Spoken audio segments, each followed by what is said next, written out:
Well, in other news, according to a Gallup report, internet access grew substantially in 5 African countries between 2019 and 2021.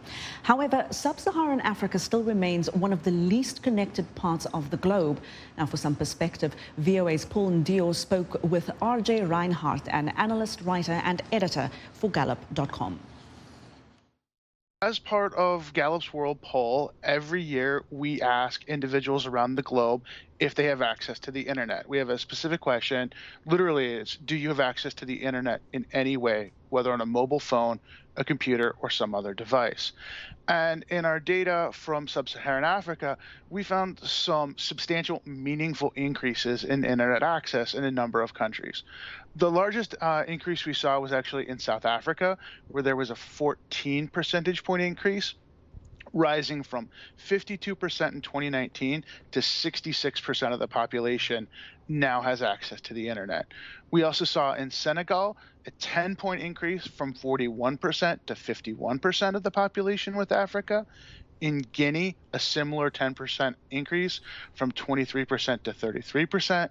In Sierra Leone, there was also a 10% increase from 16% to 26%.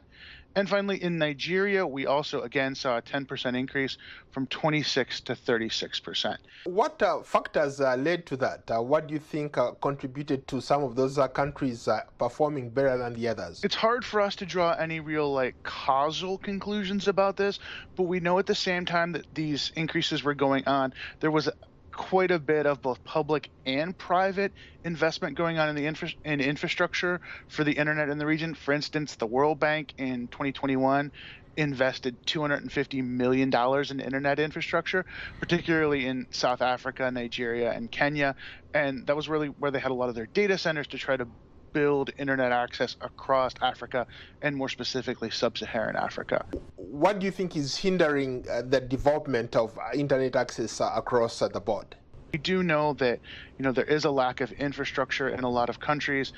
We know that during the 90s and into 2000s that there was a big push in Africa to build more mobile infrastructure, and that that's been great.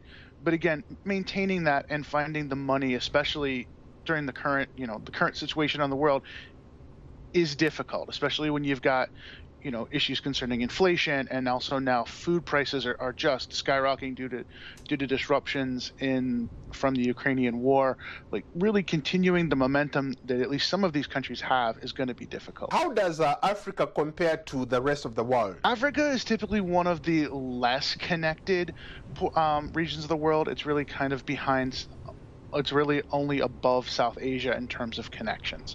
For instance, in South Africa, you've got 72% of the urban population has access to the internet, but only 61% of the rural population.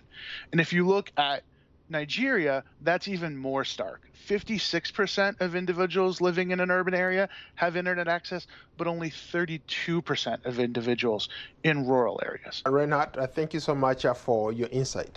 All right, thank you very much.